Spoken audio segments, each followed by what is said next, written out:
المرسلين وعلى آله وأصحابه أجمعين أما بعد فأعوذ بالله من الشيطان الرجيم بسم الله الرحمن الرحيم عن أبي سعيد رضي الله تعالى عنه قال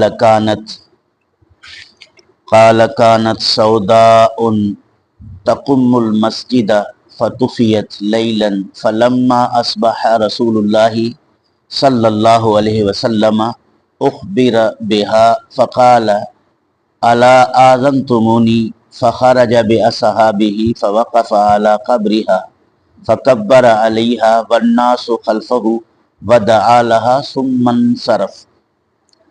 حضرت ابو سعید خدری رضی اللہ تعالیٰ عنہ فرماتے ہیں کہ ایک سیاہ فام عورت تھی جو مسجد شریف میں جھاڑو لگایا کرتی تھی۔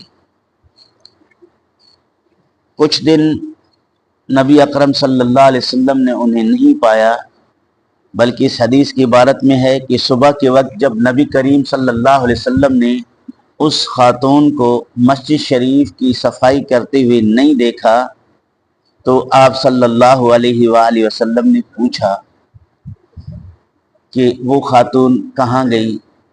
تو لوگوں نے کہا کہ وہ فوت ہو گئی ہے۔ فلما اصبح رسول اللہ اخبر بها، صبح کو نبی کریم صلی اللہ علیہ وسلم کو اس کی وفات کی خبر دے دی گئی۔ یہ جو خاتون سیاہ فام تھی جو روزانہ مسجد شریف میں جھاڑو لگایا کرتی تھی وہ فوت ہو گئی۔ فقال الا آذنتمونی، نبی کریم صلی اللہ علیہ وسلم نے فرمایا کہ تم نے مجھے اس کی وفات کا اطلاع کیوں نہیں دیا؟ وہ خاتون رات کے وقت فوت ہو گئی اور راتوں رات صحابہ کرام رضوان اللہ تعالی علیہم اجمعین نے ان کی تدفین کا انتظام کر لیا۔ نبی اکرم صلی اللہ علیہ وسلم چونکہ آرام میں تھے، صحابہ نے نہیں چاہا کہ ایک عام خاتون کے لیے اللہ کے محبوب کو بیدار کیا جائے، بتا دیا جائے ایک عام سی عورت ہے، کوئی بھی اس کا نماز پڑھے اور دفن کر دے۔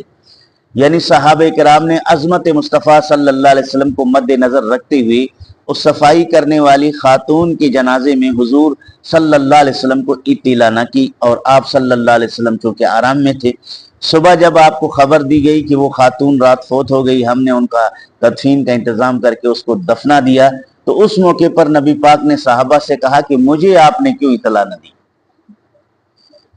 فخرج باصحابہ، پھر آپ صلی اللہ علیہ وسلم اپنے صحابہ کے ساتھ نکلے مسجد شریف سے۔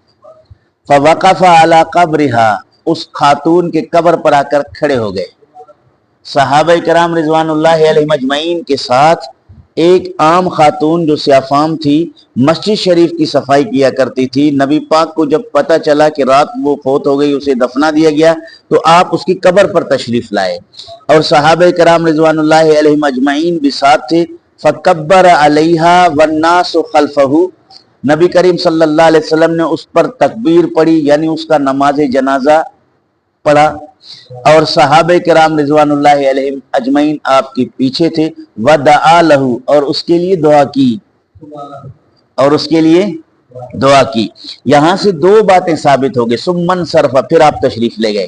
یہاں سے دو باتیں ثابت ہو گئی کہ ایک مسجد شریف کی خدمت گزار اللہ کے محبوب کو اتنا پیارا ہے کہ اگر وہ فوت ہو جائے تو نبی اس کے قبر پر جا کر اس کے لیے دعا بھی کرتے ہیں اور اس کی نماز بھی پڑھتے ہیں۔ یہاں خوشخبری ہے مسجد کی خدمت گزاروں کو، جو مسجدوں کی صفائی کرتے ہیں، مسجدوں کا خیال رکھتے ہیں۔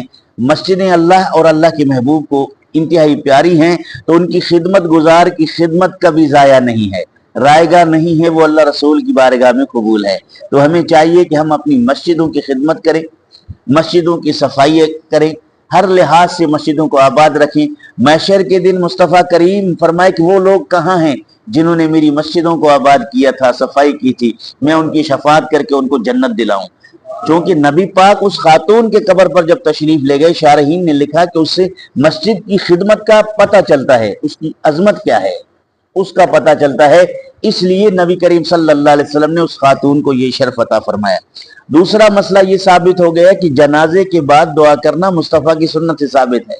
ودعا لہ، اور نبی پاک نے اس کے لیے دعا کی، نماز پڑھی، نماز پڑھنے کے بعد ودعا لہ، واو جو ہے یہ عطف کا ہے جو مغایرت پیدا کرتا ہے، جدائی پیدا کرتا ہے، اور نحو کے قانون میں یہ ہے کہ جہاں واو آ جائے تو دو چیزوں کا ذکر ہوتا ہے، ایک آپ نے نماز جنازہ پڑھی اور پھر دعا کی۔ یہاں اور کا جو معنی ہے جنازے کے اندر والی دعا نہیں ہے، اگر جنازے کے اندر والی دعا ہوتی تو یہاں واو کا لفظ استعمال نہ ہوتا۔ واو کا لفظ استعمال ہونا اس بات کی دلیل ہے کہ نماز پہلے ہوئی اور اس کے بعد دعا۔ مثلا کوئی کہتا ہے احمد اور علی آئے، تو پتہ چلا کہ احمد علی نہیں ہے، احمد اور شخص ہے، علی اور شخص ہے۔ اگر اسی کو ملا کے کہے کہ احمد علی آئے تو ایک آدمی آنا ثابت ہو جائے گا، کیونکہ بیچ میں واو نہیں ہے۔ اگر ہم واو لگا دیں گے تو پھر شخصیتیں دو ہو جائیں گی، واو کو ہٹا دیں گے تو پھر شخصیت ایک ہو جائے گی۔ یہاں بھی نبی کریم صلی اللہ علیہ وسلم کی دعا اور جنازے کا ذکر ہے، بیچ میں واو ہے۔ واو پتہ چلا کہ نماز الگ عمل ہے اور دعا الگ عمل ہے، جس کے بیچ میں واو آ کر مغایرت کو پیدا کر دیا۔ تو جنازے کے بعد دعا کرنا رسول کریم صلی اللہ علیہ وآلہ وسلم کے عمل سے ثابت ہے۔ آپ نے دعا کی، اس کے بعد تشریف لے گئے۔ تو اس سے اندازہ ہوا کہ ہمیں مسجدوں کی صفائی کر لینا چاہیے، مسجدوں کو صاف ستھرا کر لینا چاہیے، اور ایسی چیز مسجد کے اندر نہیں لانا چاہیے جو مسجد کے نظافت میں یا مسجد کے ماحول میں یا مسجد شریف کے اندر نمازیوں کے درمیان اذیت کا سبب بنے۔ ایسی چیزیں ہم مسجد شریف کے اندر نہ لائیں۔ اس پر کثیر حدیثیں موجود ہیں کہ نبی کریم صلی اللہ علیہ وسلم نے فرمایا کہ جو لہسن اور پیاز کھائے وہ ہماری مسجد میں نہ آئے، ہمارے ساتھ نماز نہ پڑھے، اس سے اللہ رب العالمین کے فرشتوں کو تکلیف ہوتی ہے اور لوگوں کو اذیت پہنچتی ہے۔ تو اس سے پتہ چلا کہ تکلیف دہ چیز جو مخلوق خدا کو تکلیف دے وہ مسجد شریف کے اندر جو ہے استعمال نہ کیا جائے۔ تو یہاں مسجد کی عظمت کا پتہ چلا۔ اللہ تعالیٰ جل شانہ ہمیں مسجدیں آباد کر کے ان کو صاف ستھرا رکھنے کی توفیق نصیب فرمائے۔ آئندہ انشاءاللہ کل اس پر اور گفتگو کریں گے۔ اللہ تعالیٰ عمل کی توفیق نصیب فرمائے۔